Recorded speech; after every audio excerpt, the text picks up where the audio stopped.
गरीब गरजूंना योजनांचा लाभ मिळत नसल्याने MIM पक्षाच्या वतीने जिल्हाधिकाऱ्यांना देण्यात आले निवेदन। धुळे शहरातील विधवा, निराधार, गरीब व दिव्यांग नागरिकांना अन्नधान्याचा लाभ मिळत नसल्याने तसेच संजय गांधी कार्यालयात अनागोंदी कारभाराविरोधात व महिला बाल संगोपन योजनेचा नागरिकांना लाभ मिळण्याबाबत धुळे शहराचे आमदार फारुख शहा यांच्या मार्गदर्शनाखाली MIM पक्षाच्या वतीने धुळे जिल्हाधिकाऱ्यांना निवेदन देण्यात आले आहे। निवेदनात म्हटले आहे की धुळे शहरातील नागरिकांना प्रधानमंत्री अन्न सुरक्षा योजना अंतर्गत विधवा, निराधार, गरीब व दिव्यांग नागरिकांना अन्नधान्याचा लाभ मिळत नसल्याने धुळे शहर आमदार कार्यालयाकडून सुमारे 2 वर्षापासून पत्रव्यवहार करण्यात येत आहे, परंतु जिल्हा पुरवठा अधिकारी व पुरवठा निरीक्षण अधिकारी हे जाणून बुजून नागरिकांना या योजनेपासून वंचित ठेवण्याचे कार्य करीत आहे। त्यामुळे अनेक विधवा, निराधार, गरीब व दिव्यांग नागरिकांना या योजनाचा लाभ घेता येत नाही।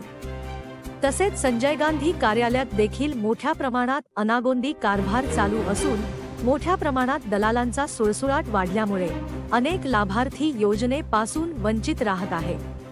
त्यामुळे लवकरात लवकर जिल्हा प्रशासनाने लक्ष घालून संबंधित अधिकाऱ्यांवर कारवाई करावी अशी मागणी या निवेदनाच्या माध्यमातून करण्यात आली आहे। धुळे क्राईम न्यूज साठी अब्दुल रहमान मलिक, धुळे। आज धुळे शहरातील लाडके आमदार डॉक्टर फारुख शाह साहेब यांनी शहरातील विविध लाभ मिळत नसल्या कारणाने एक निवेदन तयार केलेलं आहे। त्यांच्या वतीने आम्ही आज कलेक्टर ऑफिसरला एक निवेदन दिलेलं आहे। शासकीय योजना ज्या आहेत जसं संजय गांधी निराधार योजना, बाल संगोपन योजना आणि रेशन दुकानांमधल्या स्वस्त धान्य दुकानांमधल्या ज्या ज्या योजना आहेत त्या लाभार्थ्यांना मिळत नाहीये। आपण बघितलं असेल कोरोना काळानंतर लोकांची आर्थिक परिस्थिती ही बिकट होत चाललेली आहे। त्यात BJP सरकारची आरेरावी चाललेली असताना लोकांना लाभ मिळत नाही आणि नको तिथे दादागिरी सुरू आहे।